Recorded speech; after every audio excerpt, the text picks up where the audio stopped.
Hola David, buenas tardes, ¿cómo están? Hola, buenas tardes. ¿Cómo estamos? ¿Cómo está todo? ¿Todo en orden? Todo en orden, todo tranquilo.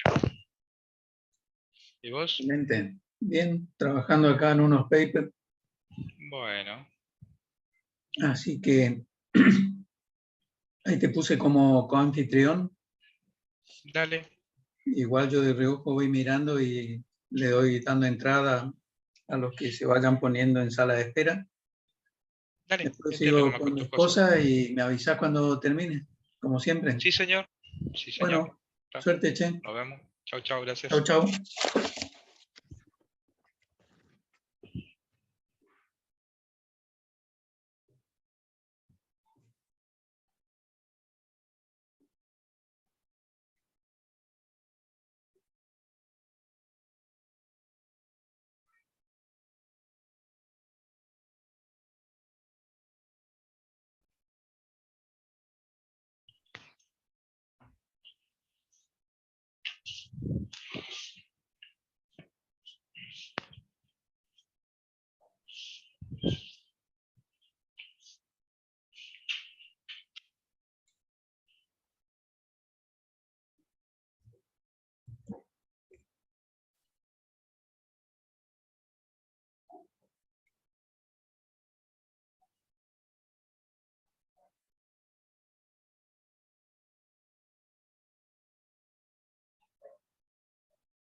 Bueno chicos, buenas tardes a todos.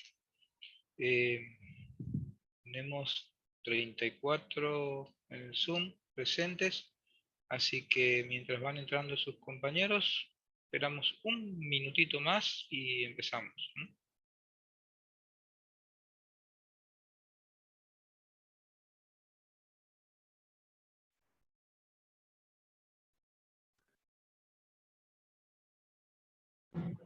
Que realmente es increíble que lo diga, ¿no? Cada día es importante. La Argentina dice, podemos estar en la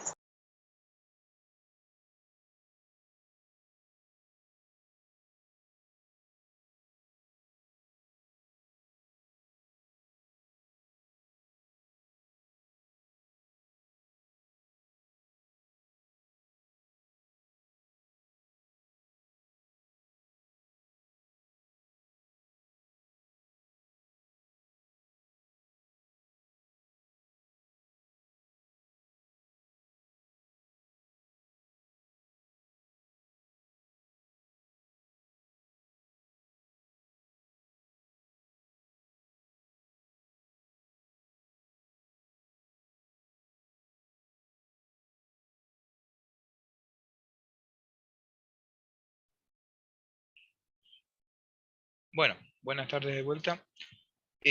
Bueno, en la clase de hoy vamos a ver el tema de teoría correspondiente a introducción a los sistemas distribuidos, ¿no es cierto?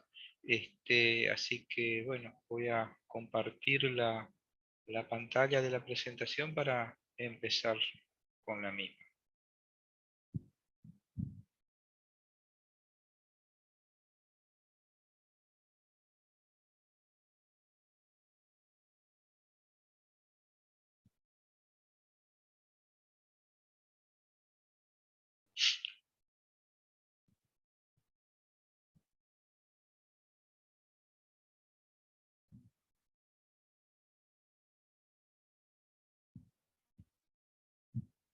Bueno, acá tenemos entonces bueno, primero alguno que me responda. ¿Se está escuchando bien?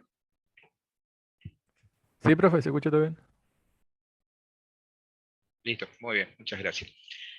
Bueno, entonces, como decía, acá tenemos entonces un resumen de lo que de lo que está contenido en este tema respecto de lo que son las introducciones a los sistemas distribuidos. Todo lo que hemos visto hasta el tema anterior, digamos, está relacionado con los sistemas operativos tradicionales, ¿sí? A partir de acá, un poco empezamos con otra parte de la materia, la segunda parte que reza sobre esto, que son los sistemas distribuidos. Como vemos, vamos a realizar una introducción, ver un poquito cuáles son las ventajas y desventajas de los sistemas distribuidos respecto a los centralizados que hemos visto anteriormente, respecto a las PC independientes, cuáles son las desventajas de los sistemas distribuidos, no son todas ventajas, cuáles son los conceptos principales de hardware para este tipo de sistemas y las distintas clasificaciones que tenemos en cuanto cuando estamos hablando de sistema distribuido, también el software, eh, y después algunos temas importantes como ser cuáles son los sistemas o qué consideraciones hay que hacer ahora a la hora de trabajar con los sistemas operativos para este tipo de sistemas distribuidos, eh, aspectos de diseño, transparencia, flexibilidad, confiabilidad, escalabilidad, etc. ¿Sí? Así que bueno, vamos a empezar con la primera parte. Como decía recién, introducción a los sistemas distribuidos. Eh, bueno, como dice acá, desde el inicio de la era de la computadora moderna, ya por los años 45, su computación centralizada. A partir de la mitad de la década de los 80 aparecen dos avances tecnológicos fundamentales, como ser el desarrollo de los microprocesadores, que son mucho más poderosos y económicos, y el desarrollo de las redes de alta velocidad, las LAN, ¿no es cierto?, que nos permiten de alguna manera conectar un número importante de máquinas a una velocidad de transferencia de millones de bits por segundo.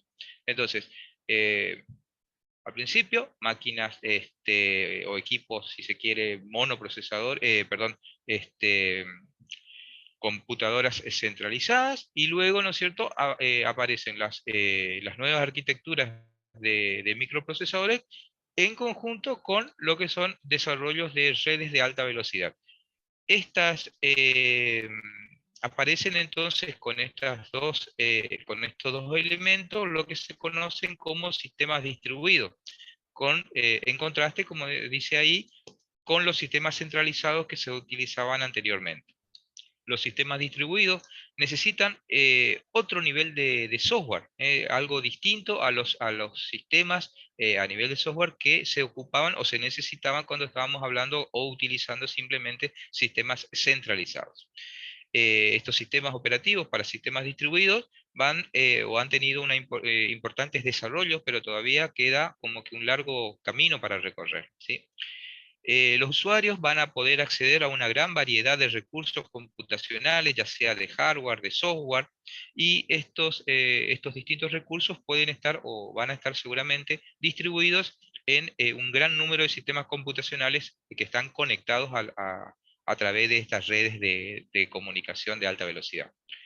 Un importante antecedente, como dice ahí, de estas redes de esta red de computadoras es la denominada red ARPANET, ¿sí? Que se la inició a cerca del año 70 ya en Estados Unidos. Ahora bien, ¿cuáles son las ventajas de los sistemas distribuidos respecto de los centralizados? Una razón para la tendencia hacia la descentralización básicamente es la económica. Como vemos ahí, Grosh formuló que lo que se llamaría la ley de Grosh dice que el poder de cómputo de una CPU es proporcional al cuadrado de su precio. Si se paga el doble, se obtiene el cuádruple del desempeño en cuanto a poder de cómputo. Y esto fue aplicable en los años 70 y 80, dice la tecnología mainframe. Mainframe sería el equivalente a los equipos centralizados, ¿verdad? Pero esto no es aplicable a esta tecnología del microprocesador. Entonces, la solución más eficaz en cuanto al costo es limitarse a un gran número de CPU que sean baratos, pero todos reunidos en un único sistema. Entonces, los sistemas distribuidos generalmente tienen en potencia una proporción precio-desempeño mucho mejor que la de un único sistema centralizado. O sea, a un pequeño incremento o a un incremento en el precio o en el costo, ¿no es cierto?, tenemos mucho mejor desempeño que lo que obtendríamos con sistemas centralizados. Algunos autores distinguen en esta temática entre lo que son los sistemas distribuidos y los sistemas paralelos. Los sistemas distribuidos están diseñados para que muchos usuarios puedan trabajar en forma conjunta.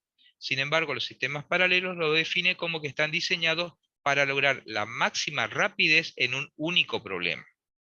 En general, dice, se considera sistemas distribuidos en un sentido amplio aquellos en donde, mejor dicho, existen varias CPUs que están conectadas entre sí y las distintas CPUs van trabajando de manera conjunta. Algunas aplicaciones son distribuidas en forma inherente.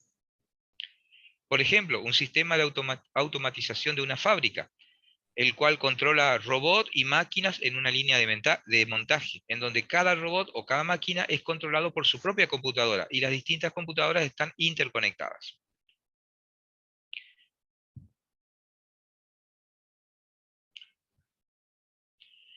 Una ventaja potencial de un sistema distribuido es la mayor confiabilidad.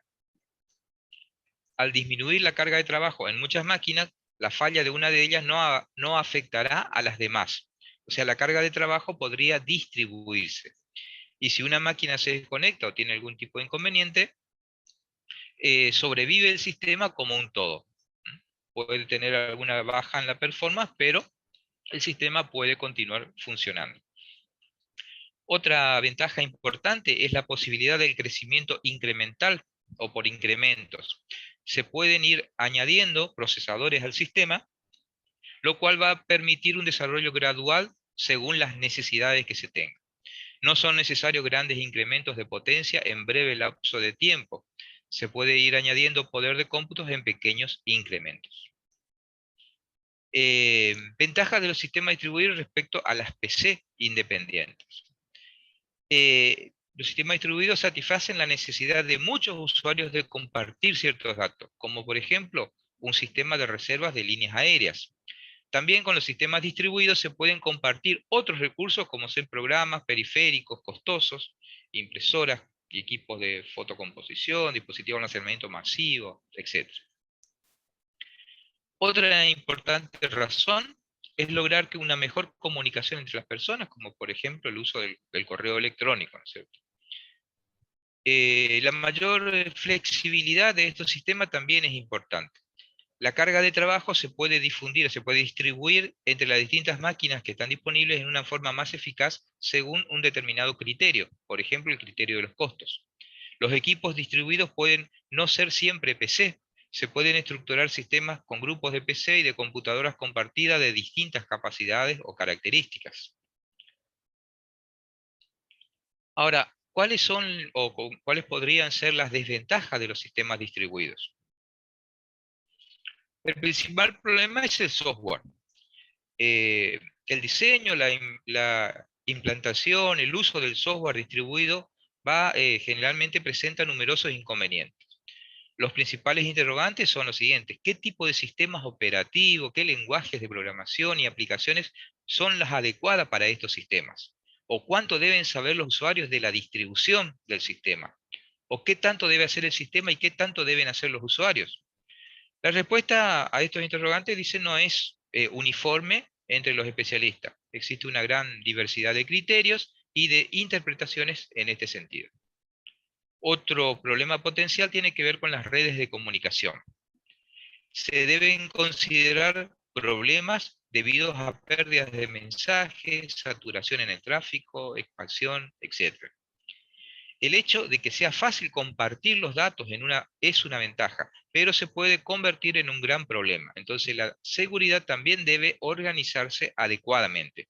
En general se consideran que las ventajas superan a las desventajas si estas últimas se administran seriamente, ¿sí?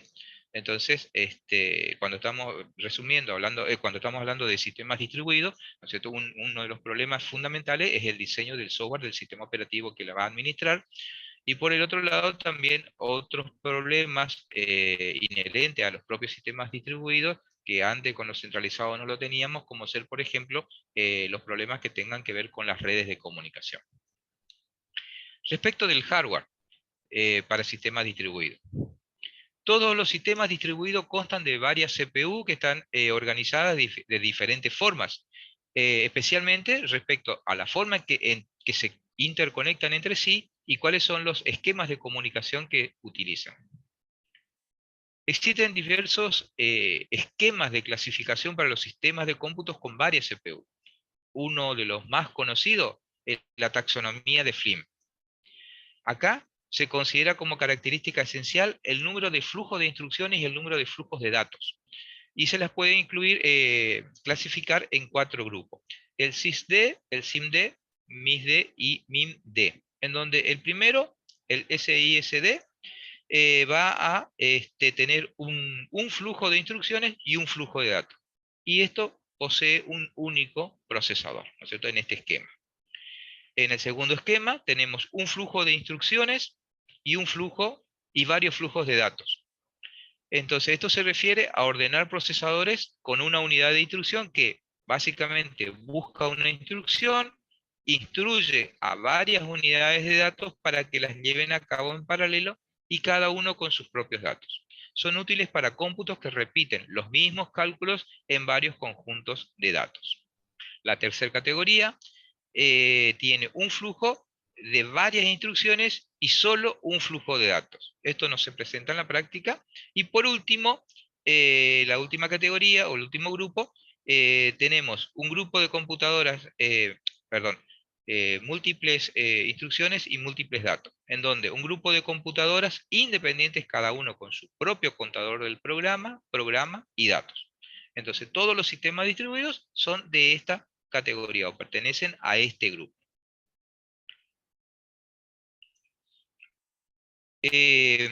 Un avance sobre la clasificación de Flynn incluye la división de este último grupo, el MIMD, en 2 grupos a su vez: los multiprocesadores y las multicomputadoras.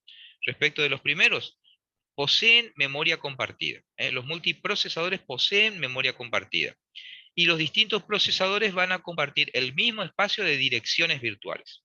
Respecto de las multicomputadoras, no poseen memoria compartida, por ejemplo, un grupo de PC que están conectadas mediante una red. Cada una de las categorías indicadas se pueden clasificar según la arquitectura de la red que las conecta o que las interconecta en un esquema de bus o en un esquema de conmutador. Para el primero, existe una sola red o un solo bus, un solo cable o cualquier otro medio que va a conectar todas las máquinas. Por ejemplo, la televisión por cable, ¿sí? Sin embargo, en el segundo caso, en el esquema de conmutador, no existe una sola columna vertebral de todo lo que es la conexión propiamente dicho. Hay múltiples conexiones, varios patrones de conexionado, los mensajes se mueven a través de los medios de conexión, se decide explícitamente la conmutación en cada etapa para dirigir el mensaje a lo largo de uno de los cables de salida.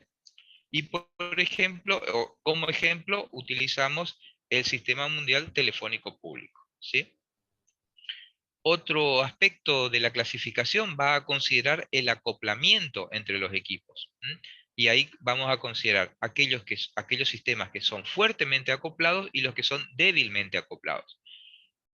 En los sistemas fuertemente acoplados, el retraso al enviar un mensaje de una computadora a otro es muy corto y la tasa de transmisión es alta. Generalmente se los utiliza como sistemas paralelos.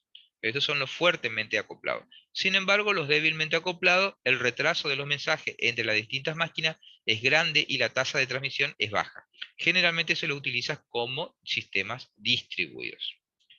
Entonces, generalmente los multiprocesadores están más fuertemente acoplados que las multicomputadoras. Multiprocesadores con base en buses. Estos constan de cierto número de CPU que están conectadas a un bus común, junto con un módulo de memoria. Un bus típico posee al menos 32 líneas de direcciones, 32 de datos y 30 líneas de control. Todos los elementos precedentes operan en paralelo. Para leer una palabra de memoria, una CPU, ¿qué es lo que hace? Coloca la dirección de la palabra deseada en la línea de dirección del bus, coloca una señal en las líneas de control adecuada para indicar que se desea leer, y la memoria responde y coloca el valor de la palabra, una vez recuperada, en las líneas de datos para permitir la lectura de esta por parte de la CPU que lo solicitó. Para grabar, el procedimiento es similar. Entonces solo existe una memoria la cual presenta la propiedad de la coherencia. Las modificaciones hechas por una CPU se reflejan de inmediato en las subsiguientes lecturas que se hagan de la misma o de otra CPU. El problema de este esquema es que el bus tiende a sobrecargarse y el rendimiento va a disminuir drásticamente. Entonces la solución es añadir memoria caché de alta velocidad entre la CPU y el bus. El caché va a guardar las palabras que fueron accedidas recientemente. Todas las solicitudes de la memoria pasan primero por la caché. Si la palabra que se solicita está en el caché es quien responde a la CPU y no se hace solicitud alguna al bus. No se hace, digamos, el trabajo de entrada-salida. Si el caché es lo bastante grande, la tasa de encuentro, o sea, la posibilidad de encontrar la palabra solicitada, va a ser alta y la cantidad de tráfico en el bus por cada CPU va a disminuir drásticamente. Esto permite incrementar el número de CPU. Ahí tenemos un esquema en donde los procesadores, los multiprocesadores, un esquema de multiprocesador, en donde tenemos una arquitectura, en donde vemos que las distintas CPU que están trabajando, en este caso tenemos 3, tenemos un módulo de memoria y tenemos un conexionado a lo largo, a través de un bus. Tenemos un único bus, un único elemento, que es el que conecta todas las CPUs que forman parte de mi red y el módulo de memoria. Un importante problema debido al uso de cachés es el de la incoherencia de la memoria. Por ejemplo, si supongamos que la CPU A y la B leen una determinada palabra de memoria en su respectivo caché, por supuesto va a tener A en su caché la palabra que leída y la misma palabra va a estar también en la CPU B. Si A, por ejemplo, escribe una palabra, cuando B lee la palabra, como la tiene en su caché, la va a obtener de ese lugar y va a obtener una versión anterior o que no está actualizada respecto de la que grabó A. Una solución a esta situación puede consistir en diseñar las cachés de tal forma que cuando una palabra sea escrita al caché, también sea escrita a la memoria para actualizar esa versión. A esto es lo que se denomina caché de escritura. Esto no causa tráfico en el bus, el uso del caché para la lectura, pero sí va a causar tráfico en el bus el no uso de caché para la lectura y toda la escritura. Si todos los cachés van a realizar un monitoreo constante del bus, ¿no es cierto? Cada vez que un caché observa una escritura a una dirección de memoria que está presente en él, puede eliminar ese dato o actualizarlo en el caché con el nuevo valor. Esto es lo que se denomina, a estos cachés, mejor dicho, se los denomina cachés monitores. Un diseño con cachés monitores de escritura es coherente e invisible para el programador. Es muy utilizado en multiprocesadores que están basados en buses. Ahora, multiprocesadores con conmutador. Lo que veíamos recién era con base en buses. El esquema de multiprocesadores con base en buses resulta apropiado, pero hasta aproximadamente 64 procesadores. Ahora, cuando se empieza a superar esa cifra, es necesario un método distinto de conexión entre procesadores y memoria. Una posibilidad es dividir la memoria en módulos y conectarlos a la CPU con un conmutador de cruceta, en donde cada CPU y cada memoria va a tener una conexión que sale de él. En cada cruce, ¿no es cierto? En cada intersección existe un conmutador del punto de cruce que es electrónico, que el hardware puede abrir y cerrar. Cuando una CPU desea tener acceso a una determinada memoria particular, el conmutador del punto de cruce que los conecta se cierra momentáneamente para que se produzca ese acceso. La virtud del conmutador de cruceta es que muchas CPU pueden tener acceso a la memoria al mismo tiempo, aunque no a la misma memoria en forma simultánea. Lo negativo de este esquema es el alto número de conmutadores que se necesitan. Por ejemplo, si tenemos n CPU y n memoria, se van a necesitar n por n conmutadores. Acá tenemos un gráfico que nos de alguna manera ilustra cómo sería un esquema de conmutadores, en donde tenemos hacia la derecha las distintas CPU y en la parte superior las distintas memorias, y cuando una CPU quiere acceder a una memoria en particular, el punto de intersección de esas crucetas se cierran electrónicamente para permitir el uso de una CPU a una memoria determinada. En ese mismo momento, también otras CPU pueden ir accediendo en forma concurrente a otras áreas de memoria, pero no a la misma a la que está accediendo una determinada CPU. El número de conmutadores de este esquema puede resultar prohibitivo, ¿no es cierto? Otros esquemas precisan menos conmutadores, por ejemplo lo que se denomina red omega. En este caso, la red omega trabaja con conmutadores 2x2, en donde cada uno de estos conmutadores tienen 2 entradas y 2 salidas. Cada conmutador puede dirigir cualquiera de las entradas en cualquiera de las salidas. Entonces, eligiendo los estados adecuados de estos conmutadores, cada CPU podrá tener acceso a cada memoria.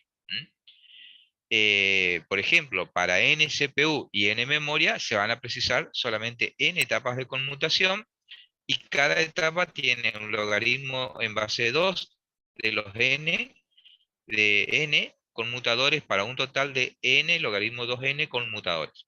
Este número es menor que el n por n del esquema anterior de crucetas, pero sigue siendo muy grande para un n grande. Acá tenemos una tabla en donde me va a indicar, por ejemplo, para un n de 50 procesadores, acá los valores de estos cálculos, ¿no es cierto? Y vamos a ver que para un esquema voy a necesitar 282, para el omega voy a necesitar 282 conmutadores, y para el esquema de crucetas es 2500, ¿sí? Y bueno, y ahí van distintos cálculos con distintos valores de acuerdo a los esquemas que nos interese estudiar. Acá tenemos un gráfico en donde me relaciona o me indica cuáles son cómo sería la representación gráfica de ese cuadrito anterior, en donde en el valor 1, en la serie 1, voy a tener un valor de 50 CPU, en el valor 2 voy al cuadro anterior y veo que para el valor 2 es 75, 100, ¿sí? Y así voy graficándolo en este gráfico. Y veo que la barrita más pequeña era el red omega, y la más grande, la más oscura, para crucetas. ¿Sí? Entonces acá tengo que para el primer valor, que era 50, 282 número de conmutadores para red omega y 2500 para crucetas. Y así, para 1024 tengo 1500, 1024 era el último en la tablita, 1024 tengo 10.000, perdón, tengo 1520, parece ser, está un poquito tapado si trabajo con red omega, crucetas para red omega, y 40.000 para crucetas, ¿sí?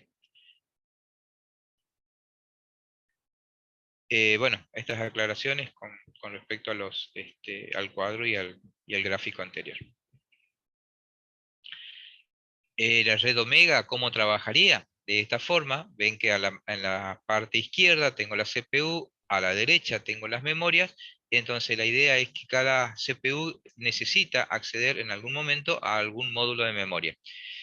Lo que tengo en este caso, acá en la parte del medio, son cuatro crucetas con una red omega, ¿no es cierto? En donde cada una de las crucetas tiene 2 entradas y 2 salidas, ¿sí?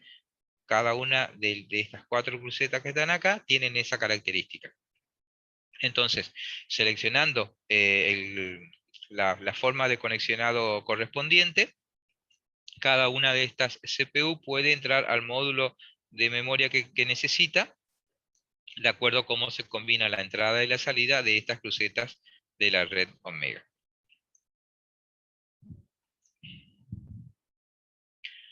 Entonces, un problema importante es el retraso en la red omega.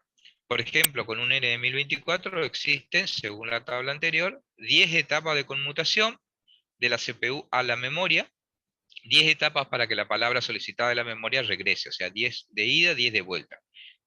Acá pone un ejemplo de cuál es, con una determinada velocidad de proceso de una CPU de 50 MHz, el tiempo de ejecución de una instrucción es de 20 nanosegundos.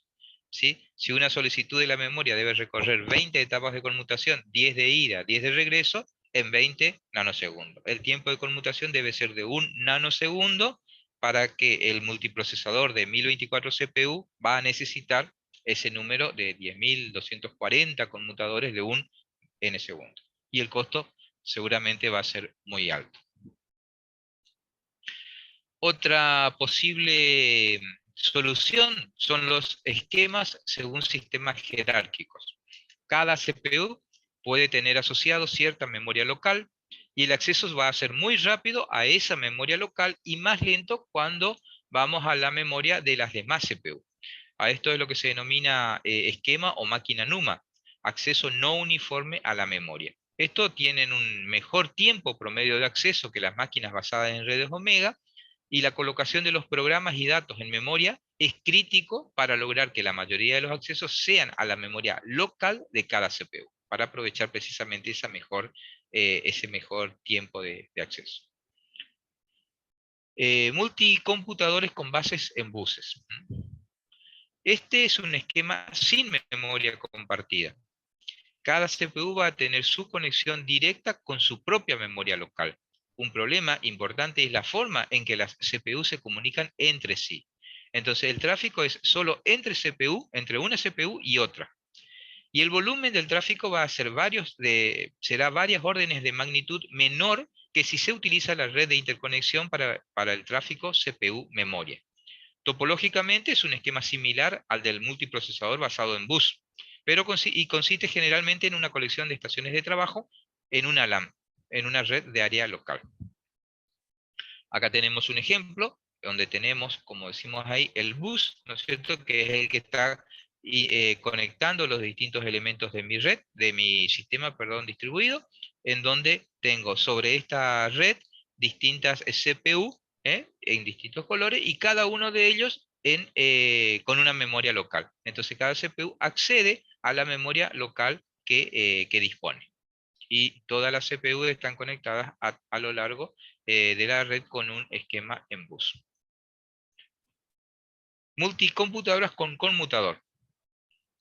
Acá, cada CPU va a tener acceso directo y exclusivo a su propia memoria particular. Y existen diversas topologías, en donde las más comunes son la denominada retícula y el hipercubo. Las principales características de las retículas son que son fáciles de comprender, que se basan en tarjetas de circuitos impresos, que se adecúan a problemas con una naturaleza bidimensional. Por ejemplo, teoría de gráficas, visión artificial, etc. Las principales características del hipercubo, por su lado, son de que es un cubo de n-dimensional, y en donde, por ejemplo, si estamos hablando de un hipercubo de dimensión 4, se puede considerar como dos cubos ordinarios, en donde cada uno de ellos va a tener 8 vértices y 12 aristas. Cada vértice va a ser un cubo, y cada arista va a ser una conexión entre las dos CPU. Estas se conectan solamente los vértices correspondientes con cada uno de los cubos.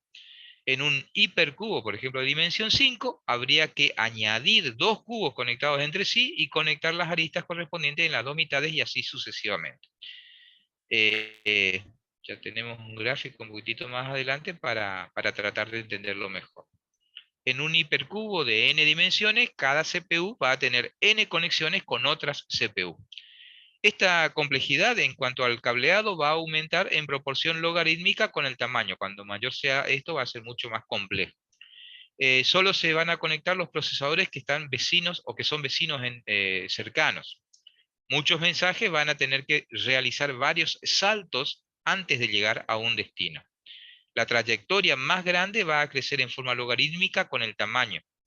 En la retícula crece como la raíz cuadrada del número de CPU. Y con la tecnología actual ya se pueden producir hipercubos de 16.384 CPU. Acá tenemos un gráfico que nos muestra, nos ilustra respecto de cómo sería una retícula, ¿no es cierto? En donde tenemos cada distintas CPU formando esta retícula que está acá graficada, y cada elemento, cada CPU se conecta con sus vecinos cercanos. Entonces, si queremos conectar de una máquina a otra lejana, tendrá que hacer varios saltos como para poder llegar hasta el lugar que desea. Sin embargo, si estamos hablando de hipercubo, ¿no es cierto? Vemos que, por ejemplo, esto es un hipercubo de dimensión 4, en donde, como decíamos hace un ratito, cada uno de estos, de estas aristas van a ser las conexiones entre las CPU que van a estar acá en cada una de estas puntas, ¿no es cierto? Y luego esto, si queremos agregar a otra, queremos subir un nivel, vamos a tener que ir uniendo los nodos con otras máquinas, ¿sí? Que están en ese otro cubo.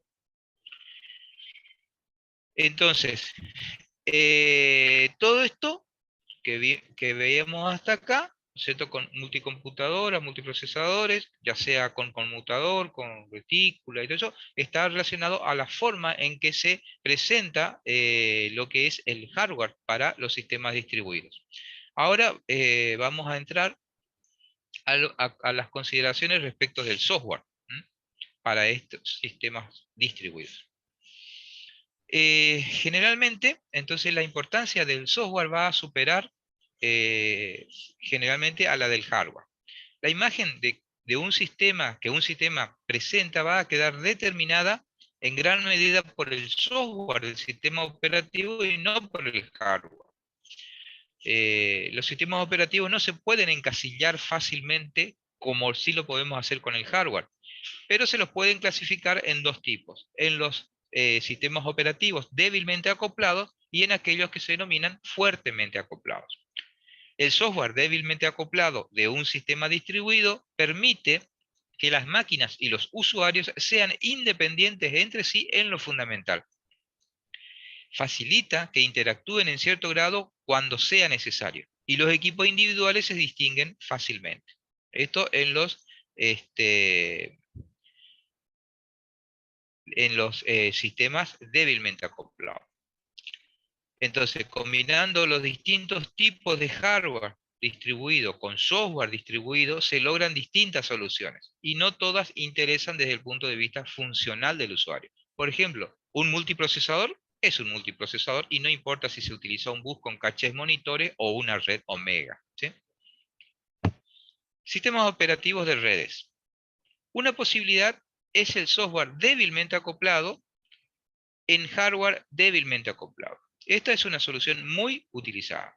Por ejemplo, una red de estaciones de trabajo que están conectadas mediante una LAN, en donde cada usuario tiene una estación de trabajo para su uso exclusivo, tiene su propio sistema operativo. La mayoría de los requerimientos se resuelven localmente con los recursos de esa estación de trabajo, y es posible que un usuario se conecte de manera remota con otra estación de trabajo. En este caso es lo que se conoce como un login remoto. Entonces se convierte la propia estación de trabajo del usuario en una terminal remota que está enlazada con otra máquina, en este caso remota. Y los comandos se envían a esa otra máquina, a la máquina remota, y la salida o la respuesta, ¿no es cierto?, a esos comandos se exhiben en la pantalla local. Para alternar con otra máquina remota, primero hay que desconectarse de la primera, y en cualquier instante solo se pueden utilizar una máquina. Las redes también disponen de un comando de copiado remoto de archivos de una máquina a otra, lo cual va a requerir que el usuario conozca la posición de todos los archivos y el sitio donde se ejecutan los comandos. Una mejor solución consiste en un sistema de archivos global que sea compartido, que sea accesible desde todas las estaciones de trabajo. Una o varias máquinas soportan al sistema de archivos y son los que se denominan servidores de archivos. Estos servidores de archivos van a aceptar las solicitudes de los programas de usuarios. Los programas se van a ejecutar en las máquinas no servidoras a las que se denominan clientes, y las solicitudes se examinan, se ejecutan y las respuestas se envían de regreso. Generalmente tienen un sistema jerárquico de archivo. Las estaciones de trabajo pueden importar o montar estos sistemas de archivo, en donde se incrementan sus sistemas de archivos locales. Se pueden montar los servidores en lugares diferentes de sus respectivos sistemas de archivos. Las rutas de acceso a un determinado archivo pueden ser diferentes para las distintas estaciones. Los distintos clientes tienen un punto de vista distinto del sistema de archivo, y el nombre de un archivo va a depender del lugar desde el cual se tiene acceso a él y de la configuración del sistema de archivos. ¿Sí? El sistema operativo de este tipo de ambiente debe controlar las estaciones de trabajo en lo individual, controlar los servidores de archivo, y debe encargarse de la comunicación entre los servidores. Todas las máquinas pueden ejecutar el mismo sistema operativo, pero esto no es necesario. Si los clientes y los servidores ejecutan diversos sistemas operativos, deben establecerse reglas mínimas, ¿no es cierto?, como ser el formato y el significado de todos los mensajes que podrían intercambiarse entre ellos. Esquemas como este se denominan sistemas operativos de red, en donde cada máquina tiene un alto grado de autonomía y existen pocos requisitos a lo largo de todo el sistema.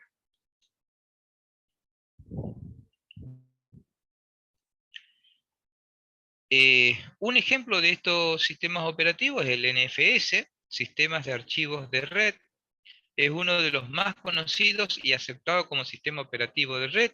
Fue un desarrollo de la empresa SAM, pero también fue soportado por varios fabricantes. Surgió para Unix, pero luego se fue extendiendo para otros sistemas operativos, y soporta sistemas heterogéneos, como por ejemplo podemos tener un cliente de Microsoft que haga uso de servidores Unix. Los equipos pueden ser también de hardware heterogéneo.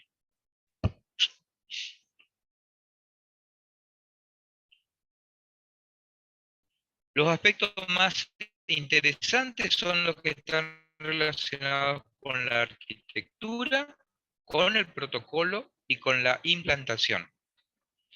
Respecto de la arquitectura de la arbitraria de clientes y servidores, compartan un sistema de archivos común. Generalmente todos los clientes y servidores están en la misma LAN, pero esto no es necesario. Se pueden ejecutar NFS en una red de área amplia.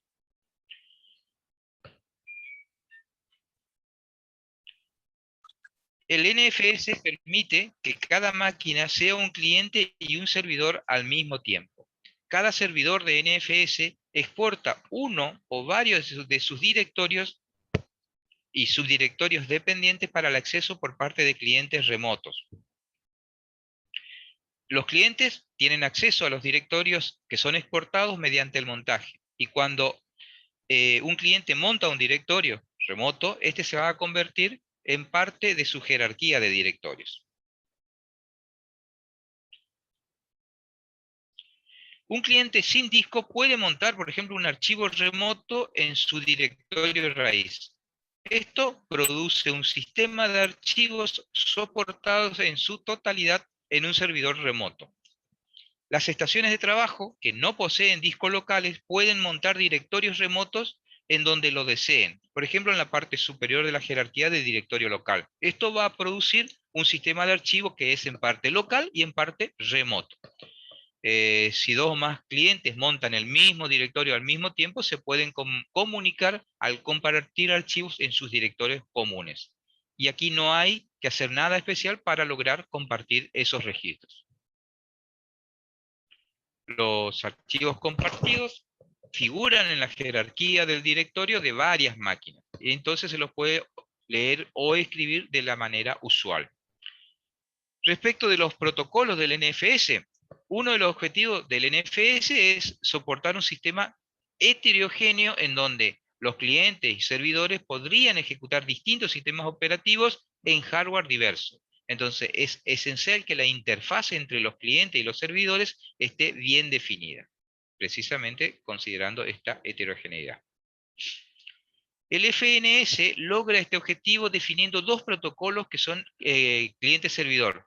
Un protocolo es un conjunto de solicitudes que se envían a los clientes, a los servidores, y las respuestas que envían los servidores de regreso a los clientes. Eso es lo que vamos a entender como protocolo. Un protocolo del NFS maneja lo que se denomina el montaje. O sea, gracias a esto, un cliente va a poder enviar el nombre de una ruta de acceso a un servidor y solicitar el permiso para montar ese directorio que lo está solicitando en alguna parte de su jerarquía de directorio. Si el nombre de esa ruta de acceso es una ruta válida y el directorio que está especificado ha sido exportado, el servidor lo que hace es regresar un ASA de archivo al cliente. Esta ASA de archivo va a contener campos que van a identificar de manera única el tipo de sistema de archivos, el disco donde está, cuál es el número del nodo IKE del directorio y la información relativa a la seguridad. Y es también el ASA utilizada en llamadas posteriores para lectura o escritura de archivos en ese directorio que fue montado. Algunos sistemas operativos soportan la alternativa de lo que se denomina automontaje. Permite que un conjunto de directorios remotos quede asociado con un directorio local. Y ninguno de los directorios remotos se monta durante el arranque del cliente, sino que la primera vez que se abra un archivo remoto, el sistema operativo envía un mensaje a los servidores y los servidores responden y ahí recién se monta su directorio. ¿Cuándo se lo va a usar? Por primera vez, o sea, no de entrada. Las principales ventajas sobre el montaje estático son que se evita el trabajo de contactar servidores y montar directorios que no son requeridos de inmediato, y si el cliente puede utilizar varios servidores en paralelo, se pueden tener cierta tolerancia a fallas y mejorar el rendimiento. El NFS da soporte a la duplicación de archivos o directorios. Otro protocolo del NFS es para el acceso a los directorios y archivos. Los clientes pueden enviar mensaje a los servidores para el manejo de los directorios y la lectura o escritura de archivos, tener acceso a los atributos de archivo, tales como el modo, el tamaño, fecha, etc. El NFS también soporta los denominados servidores sin estado. En estos no mantiene la información de estado relativa a cuáles son los archivos que están abiertos, por ejemplo.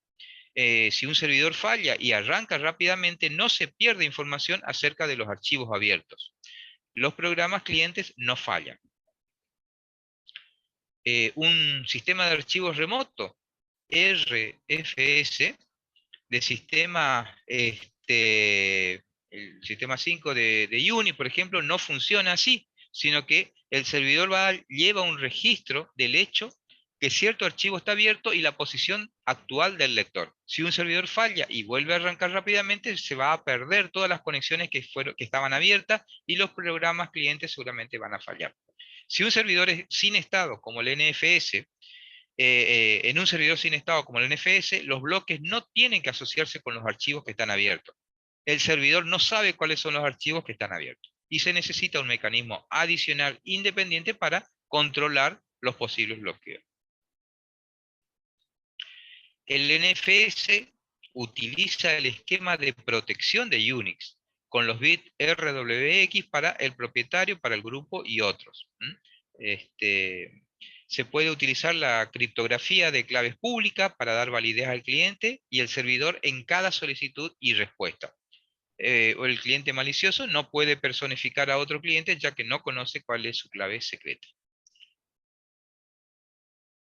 Las claves utilizadas para la autenticación, así como otra información, están contenidas en el NIS. Esto es el servicio de información de la red. Esto almacena parejas, las parejas de clave y valor. Cuando se proporciona una clave, se regresa el valor que corresponde. Entonces se almacena la asociación de los nombres de los usuarios con las contraseñas, que están cifradas, y los nombres de las máquinas con las direcciones de la red y otros elementos. Respecto de la implantación del NFS. La implantación del código del cliente y el servidor es independiente de los protocolos NFS. La implantación, que suele tomarse como referencia, es la de SAMP, que consta de 3 capas. Una capa superior, que es la de las llamadas al sistema, la cual maneja la llamada del tipo de Open, Read, Close, analiza la llamada y verifica los parámetros, llama a la segunda capa, que es la capa del sistema virtual de archivos, el VFS. Esta capa del VFS mantiene una tabla con una entrada por cada archivo abierto, y es análoga a las tablas de nodo I para los archivos abiertos en Unix. La capa VFS tiene una entrada por cada archivo abierto y se la llama nodo V, o sea, nodo I virtual. Los nodos V se utilizan para indicar si el archivo es local o es remoto, y para los archivos remotos poseen la información suficiente como para poder accederlos. Para montar un sistema remoto de archivos, el administrador del sistema va a llamar al programa mount. Utiliza la información del directorio remoto, el directorio local donde va a ser montado y otros datos adicionales. Con el nombre del directorio remoto que va a ser montado, se descubre el nombre de la máquina donde se localiza dicho directorio. Y se verifica si el directorio existe y si está disponible para ser montado remotamente. Respecto del núcleo, construye un nodo virtual para el directorio remoto, pide el código del cliente NFS para crear este nodo remoto con las tablas internas que correspondan, y ese nodo virtual, el nodo B, va a apuntar al nodo R, al nodo remoto. Cada nodo B de la capa BFS va a contener en última instancia un apuntador a un nodo I en un sistema local. Es posible ver desde el nodo B si un archivo o directorio es local o remoto, y si es remoto es posible encontrar cuál es el ASA del archivo, o sea, cuál es la identificación para acceder al archivo. Todo archivo o directorio abierto tiene un nodo B que apunta a un nodo R o a un nodo I. A un nodo R si es remoto, o a un nodo I si llega a ser una estructura local. Por razones de eficiencia, las transferencias entre cliente y servidor se hacen en bloques grandes, generalmente de 8K. Luego de haber recibido la capa BFS del cliente, el bloque necesario va a emitir la solicitud del siguiente bloque. A esto se denomina lectura adelantada. Un criterio similar se sigue para la escritura. Antes de ser enviados al servidor, los datos se van acumulando en forma local hasta completar cierta cantidad de bytes o hasta que se cierre el archivo. Y otra técnica utilizada para mejorar el rendimiento es lo que se denomina el ocultamiento o caching. Los servidores van ocultando los datos para evitar el acceso al disco, y esto es invisible para los clientes. Los clientes mantienen dos cachés, uno para los atributos del archivo, o sea, los nodos I, y otro para los datos del archivo. Cuando se necesita un nodo I o un bloque de archivo, primero se verifica si la solicitud se puede satisfacer mediante el caché del cliente, y si eso es así, se evita el tráfico en la red. Un problema importante del caching es que el caché no es coherente. Si dos clientes ocultan el mismo bloque del archivo, uno de ellos lo modifica. Cuando el otro lee el bloque, va a obtener el valor antiguo. Para mitigar este problema, la implantación del NFS asocia a cada bloque caché un temporizador. ¿Para qué se usa este temporizador? Cuando este timer expira, la entrada se descarta. Y generalmente los tiempos son de 3 segundos para bloques de datos y 30 para los de directorio. Al abrir un archivo con caché, se envía un mensaje al servidor para revisar la hora de la última modificación. Se determina si la copia del caché es válido o si debe descartarse, utilizando una nueva copia del servidor. El temporizador del caché va a expirar cada 30 segundos y todos los bloques modificados en el caché se envían al servidor para su actualización. Resumiendo, el NFS solo trata el sistema de archivos. El NFS no hace referencia a otros aspectos como por ejemplo la ejecución de un proceso. El NFS se ha difundido ampliamente a pesar de todo. Y acá tenemos un gráfico en donde me indica, digamos, cuáles son las estructuras de las distintas capas que recién estábamos mencionando en la comunicación entre un cliente y un servidor. ¿Sí? Vale decir que podemos tener varios servidores, ¿no es cierto?, en la red. Sí, escucho. ¿Alguien está queriendo hacer una consulta? Sí, profesor, ¿qué diferencia podemos encontrar entre Samba y NFS? Y son distintos, no te sabría decir exactamente cuál es la diferencia fundamental. Lo que estamos de alguna manera describiendo son las características generales, los aspectos generales que debería contemplar los sistemas operativos de redes. Algunos, la mayoría de estos aspectos son considerados de forma distinta o de forma de implementarlos en forma distinta, ¿sí? Pero específicamente no te sabría decir. Son sistemas operativos de redes para sistemas distribuidos, pero no, discúlpame, pero no, o sea, yendo a lo fino, digamos, no te sabría indicar. Lo podríamos investigar un poquito y lo vemos más adelante. ¿Está? Sí, sí, perfecto. Sistemas realmente distribuidos. El NFS es un ejemplo de software débilmente acoplado en hardware débilmente acoplado. ¿Sí? Cada computadora puede ejecutar su propio sistema operativo, solo se dispone de un sistema compartido de archivo y el tráfico cliente-servidor debe obedecer los protocolos NFS. Las multicomputadoras son un ejemplo de software fuertemente acoplado en hardware débilmente acoplado.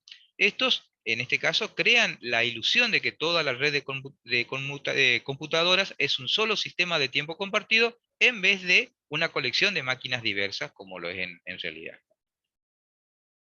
Un sistema distribuido es aquel que se ejecuta en una colección de máquinas sin memoria compartida, pero que aparece ante los usuarios como una sola computadora. Entonces, a esta propiedad es la que se denomina, o se la conoce como una imagen, como la imagen de un único sistema. También se define un sistema distribuido como aquel que se ejecuta en una colección de máquinas enlazadas mediante una red, pero que actúan como un uniprocesador virtual.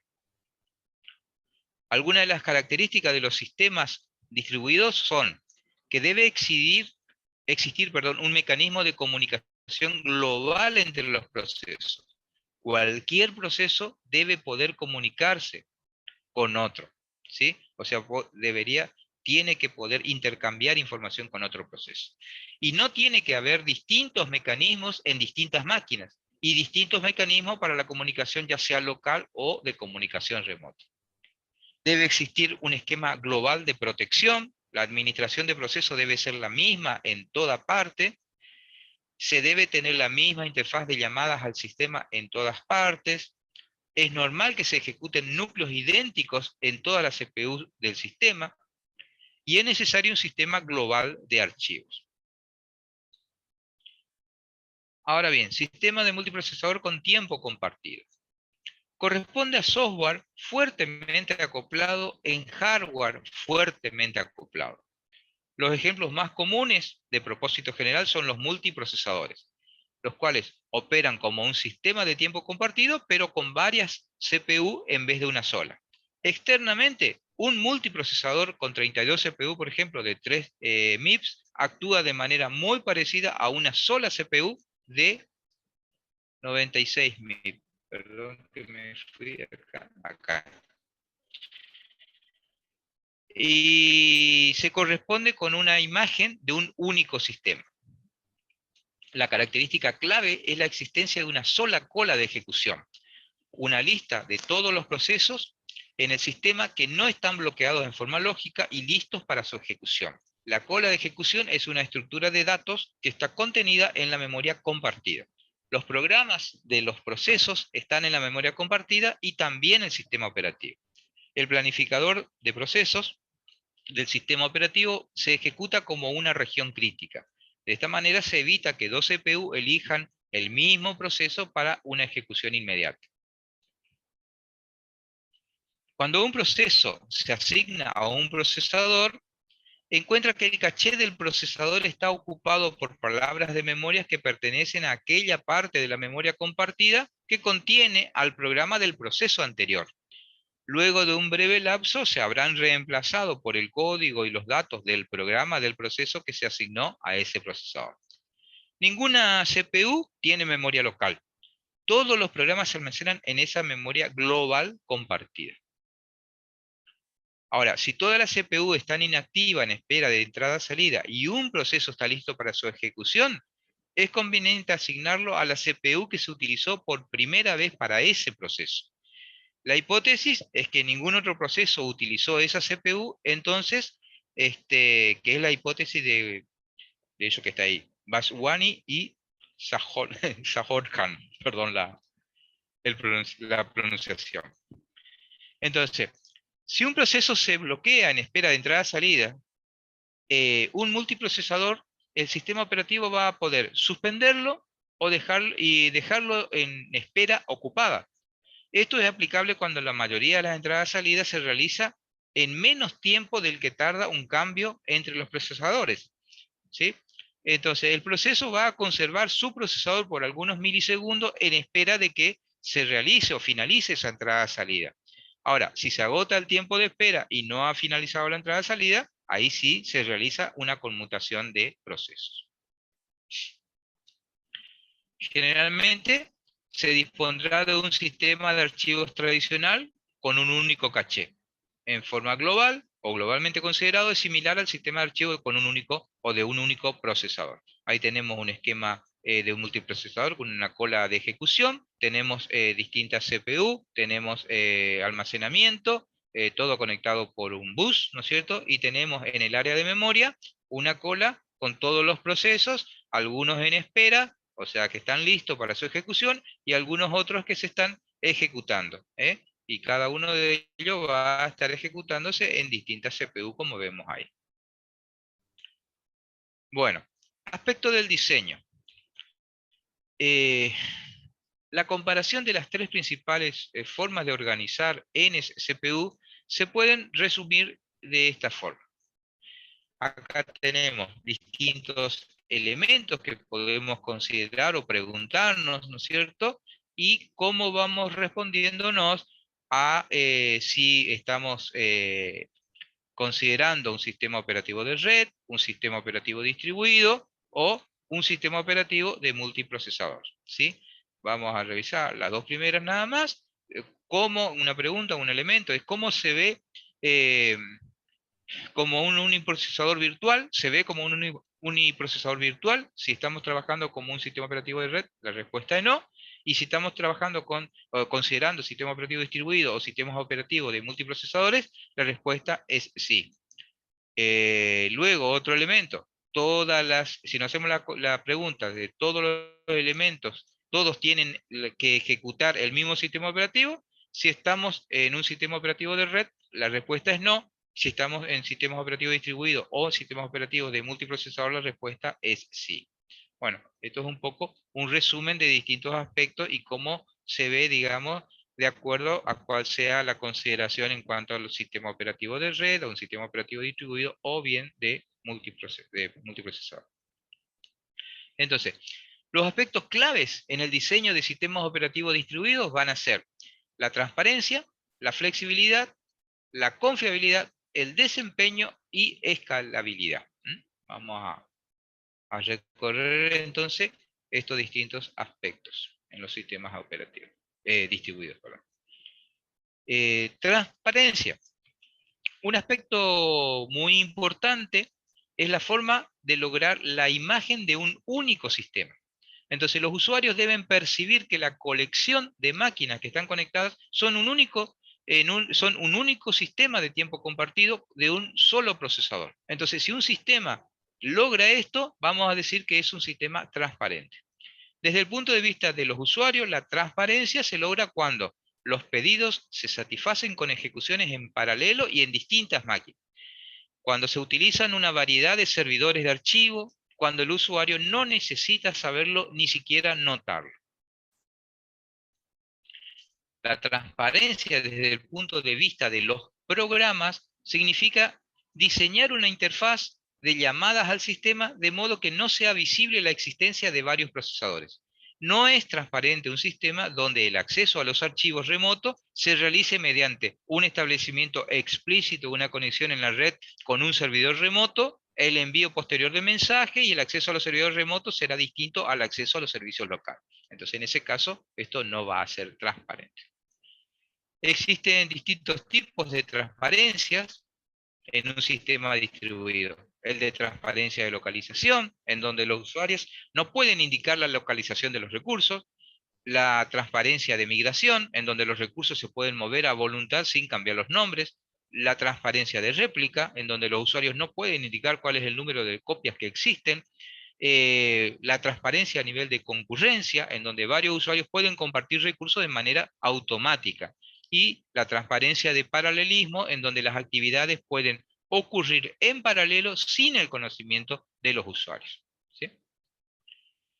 Otro aspecto, la flexibilidad. La flexibilidad es de fundamental importancia.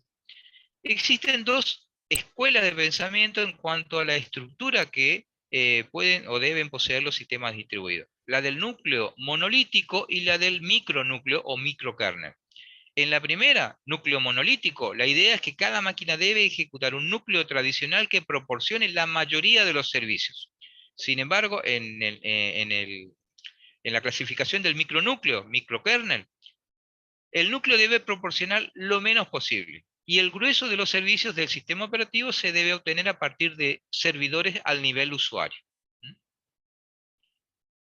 El núcleo monolítico es el sistema operativo centralizado que está aumentado con algunas capacidades de red y con la integración de servicios remotos. Con este núcleo monolítico, la mayoría de las llamadas al sistema se realizan mediante señalamientos al núcleo, y el núcleo realiza el trabajo. El núcleo regresa el resultado al proceso que lo solicitó, al proceso del usuario. Y la mayoría de las máquinas tienen discos y administra sus propios sistemas locales de archivos.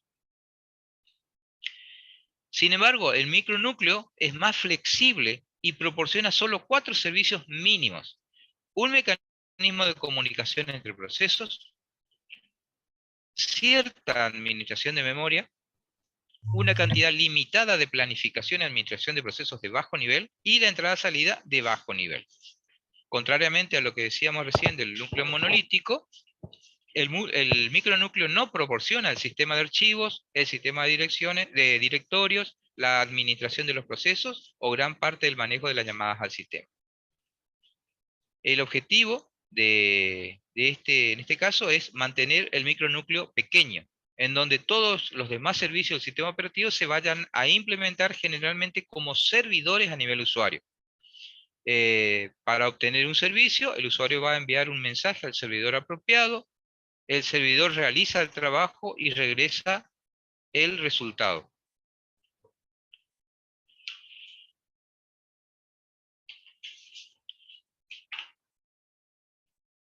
Acá tenemos un esquema del núcleo monolítico y micronúcleo, ¿no es cierto? En el caso de la izquierda tenemos el núcleo monolítico, en donde el mismo va a incluir todo el manejo de archivos, los directorios, los procesos, ¿sí?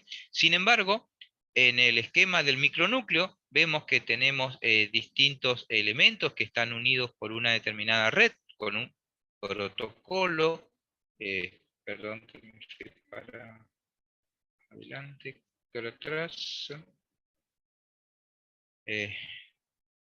Segundito.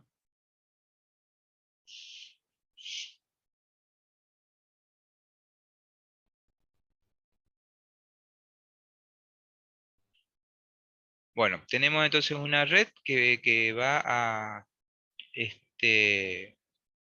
que va a ser usada para interconectar los distintos CPU, en donde tenemos distintos equipos que van a trabajar como servidores, en donde, por ejemplo, en una de ellas tenemos un usuario que está con su propio micronúcleo, y lo cual decíamos recién, tiene funciones muy elementales, mínimas, ¿no es cierto? Y cuando vaya a necesitar algo, va a solicitar algún tipo de servicios, ¿no es cierto?, a los distintos servidores, en donde podremos tener, como tenemos acá en el ejemplo, un servidor de archivos, un servidor de directorios, un servidor de procesos, etc. ¿Sí? Entonces vamos a tener distribuidos los distintos servicios en forma, si se quiere, mínima. ¿Sí? Y cuando se vaya necesitando, se solicita la ejecución de los requerimientos a los distintos servidores. Otro aspecto, el de la confiabilidad. Un importante objetivo de estos sistemas distribuidos es que si una máquina falla, alguna otra debe encargarse del trabajo que venía realizando esta, que falla, ¿no es cierto? Entonces, la confiabilidad global teórica del sistema podría ser, por ejemplo, un OR booleano de la confiabilidad de los componentes. Por ejemplo, si se dispone de 5 servidores de archivos, cada uno con una probabilidad de 0,95 de funcionar en un instante dado, la probabilidad de falla simultánea de los 5 servidores sería eso que aparece ahí, que es 0,05 a la quinta. Y la probabilidad de que al menos uno esté disponible es 0,999994, ¿sí? Entonces, la confiabilidad práctica se ve disminuida, ya que muchas veces se requiere que ciertos servidores estén en servicio simultáneo para que el todo funcione. Algunos sistemas tienen una disponibilidad más relacionada con el AND booleano que con de las componentes que con el OR booleano. un aspecto de la confiabilidad es la disponibilidad, en donde se requiere que la fracción de tiempo en que se refiere a la fracción de tiempo en que se puede utilizar el sistema. La disponibilidad se puede mejorar mediante un número sustancial de componentes críticos, o bien con la redundancia, es decir, la duplicidad de algunos componentes que son claves, ya sea de hardware o de software. Los datos no deben perderse o mezclarse. Si los archivos se almacenan de manera redundante en varios servidores, todas las copias deben ser consistentes entre sí. Otro aspecto de la confiabilidad general es la de la seguridad. Los archivos y otros recursos deben ser protegidos contra el uso no autorizado. Otro aspecto también es la de la tolerancia a fallas, en donde las fallas se deben ocultar brindando una recuperación transparente para el usuario, aunque haya cierta degradación en la performance. Otro aspecto, el desempeño. Cuando se ejecuta una aplicación en un sistema distribuido, no debe parecer peor que su ejecución en un único procesador. Esto es difícil de lograr. Entonces, algunas métricas del desempeño son, por ejemplo, cuál es el tiempo de respuesta, cuál es el rendimiento, por ejemplo, cuál es el número de trabajos ejecutados por hora, cuál es el uso del sistema y la cantidad consumida de la capacidad de la red. El problema se complica por el hecho de que la comunicación entre los equipos es lenta comparada con la velocidad de proceso y con la velocidad de la comunicación dentro del mismo procesador. Se requiere el uso de protocolos de comunicación en los extremos, o sea, en los procesadores que intervienen en la comunicación. Esto incrementa el consumo de ciclos de procesador.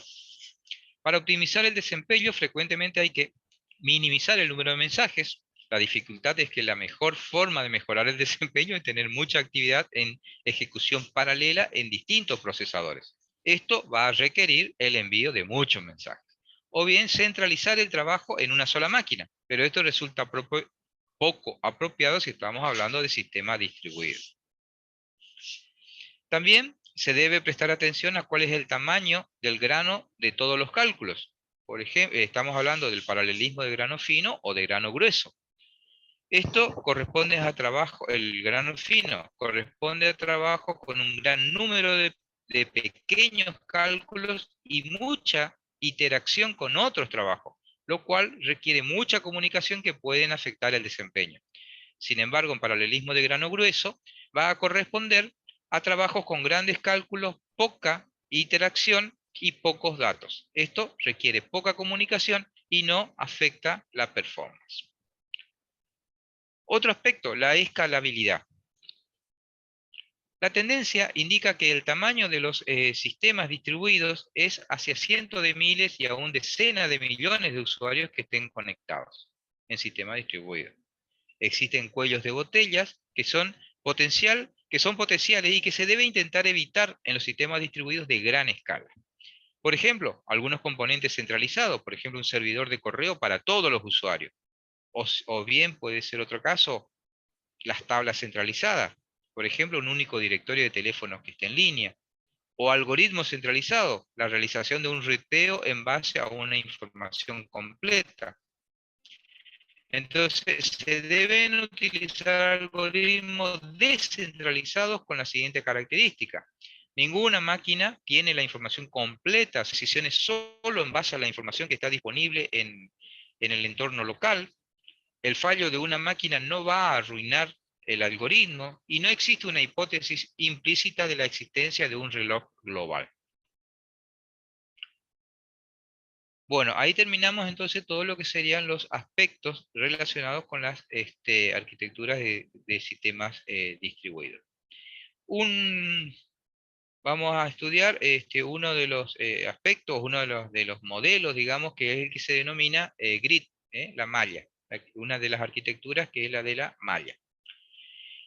Un grid es una colección de máquinas que están dispersas geográficamente, que generalmente son heterogéneas, que se conecta mediante una red privada o por internet, que ofrece un conjunto de servicios para sus usuarios. Algunas veces se la compara con una supercomputadora virtual, pero es más que eso. Dice, es una colección de computadoras que son independientes, que por lo general en varios dominios administrativos, las cuales ejecutan, mejor dicho, un nivel común de malware que permiten a los programas y usuarios acceder a todos los recursos de una manera conveniente y consistente. La motivación original para construir un grid fue la compartición de los ciclos de la CPU. La idea es que cuando una organización no necesita todo su poder de cómputo, otra organización podría usarlo y después regresarle el favor. Actualmente se pretende compartir otros recursos, sea estos hardware especializado o bases de datos. Generalmente, los grids funcionan así.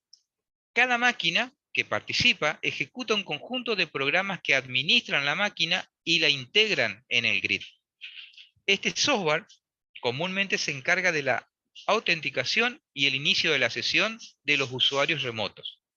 También se encarga de anunciar y descubrir recursos, programas y ubicar trabajos, etc. Cuando un usuario tiene que hacer un trabajo, el software del grid va a determinar en dónde hay capacidad inactiva que tengan los recursos del hardware, software y de datos para realizar ese trabajo. Después, una vez localizado el dónde, envía el trabajo a ese lugar, prepara la ejecución y después devuelve los resultados al usuario que inició este trabajo. Un malware popular para este grid es el denominado Globus Toolkit. Está disponible para varias plataformas, soporta muchos estándares de grid. Este Globus provee un marco de trabajo para que los usuarios puedan compartir computadoras, archivos, otros recursos, que sean estos trabajos de una manera flexible y segura y sin que sacrifiquen la autonomía local. Esto se utiliza como base para construir muchas aplicaciones distribuidas. Los principales beneficios son obtener flexibilidad para llenar las necesidades cambiantes del negocio, para brindar alta calidad a un menor costo, para facilitar el pronto retorno de las inversiones, para no necesitar de toda una nueva infraestructura para que esto funcione, para facilitar poder de computación a precio muy barato, para brindar el poder de una supercomputador, para utilizar software gratuito y usar código fuente abierto, para no precisar hardware adicional para posibilitar el incremento de la potencia de cómputo, para brindar transparencia para el usuario que participa en el grid.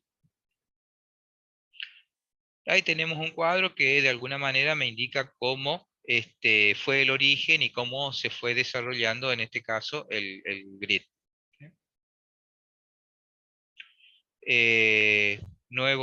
Otros aspectos que considera la computación en grid, la supercomputación distribuida, sistema distribuido en tiempo real, entornos virtuales de colaboración, proceso intensivo de datos, servicios puntuales. Características: seguro, consistente, barato, penetrante. Algo respecto del balanceo de recursos, lo que decíamos recién, o sea, cuando se necesita ejecutar algún trabajo puntual, bueno, se podrá de alguna manera estudiar o sea, el grid permite estudiar cuáles son los lugares o los equipos en donde tengo tiempo ocioso de CPU para asignarle a esas máquinas la ejecución del trabajo que estoy iniciando. Balanceo de recursos, ¿no es cierto? Si tengo en algún lugar recursos que están, algunos sistemas que están holgados, o algunos equipos que están holgados en cuanto al uso de recursos, hay otros que están necesitando y que están, digamos, saturados, poder distribuir esos recursos hacia aquellos lugares en donde los necesito. Ahí en el gráfico ustedes tienen distintas nubes, en donde en una de ellas tienen recursos holgados, que sería esta que la gráfica indica en color verde y hacia arriba, y los otros son todos, digamos, que están como que saturados con sus recursos.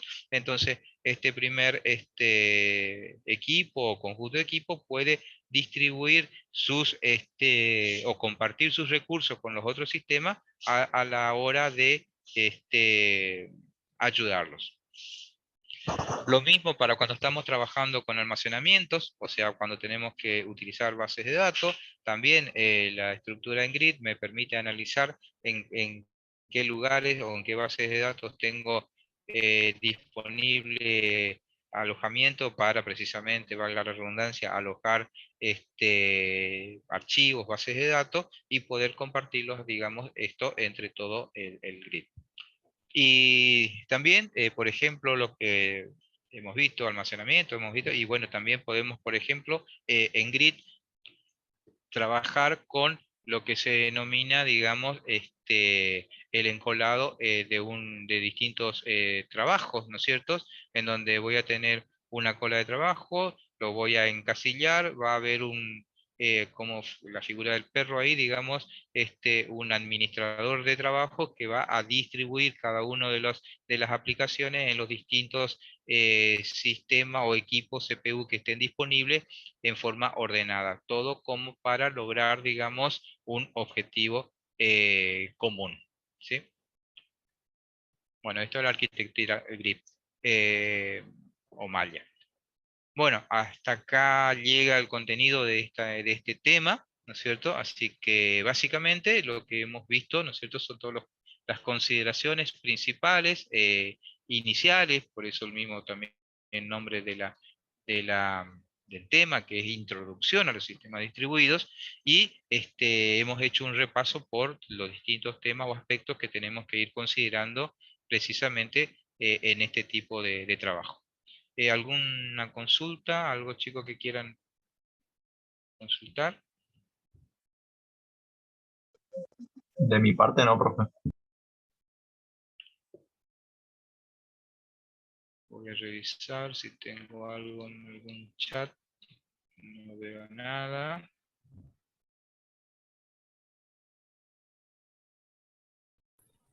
Disculpe, profesor, ese perro ahí no tiene relación absoluta con Kerberos, ¿no es cierto? ¿Cómo? Ese perro en el diagrama no tiene relación absoluta con Kerberos. No, este es, digamos, un poco cómo trabaja a la hora de organizar los trabajos, las colas de trabajos, en una arquitectura grid. Digamos, un poco acá las liebres son los distintos trabajos que van a empezar a correr en los sistemas, digamos, esta pasarela, que como dice ahí, es una cola de trabajo, ordena los trabajos en esto, y luego tenemos un elemento que es el que organiza estos trabajos para direccionar cada uno, en este dibujito un poquito cómico, las liebres, digamos, para que vayan, digamos, en forma paralela, organizándose en las distintas CPU, ejecutándose y luego ya produciendo un resultado común. No, pero no tiene no es que no tiene relación. No está representando un esquema puntual, digamos, de sistema distribuido. Son esquemas, si se quiere, un poco generales. Ok, gracias.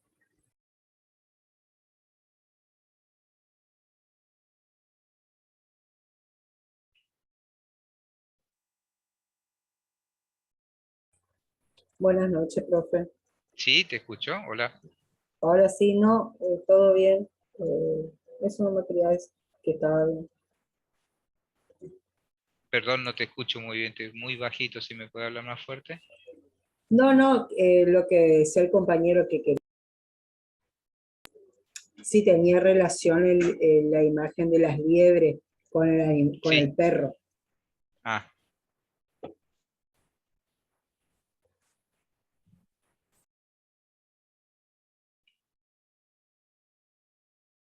Bueno, chicos, si no hay consultas, quedan liberados. Algunos ya se han retirado. Y nos estamos viendo la próxima. Hasta luego. Hasta luego, chicos. Hasta luego, profe. Chao, hasta luego. Chao.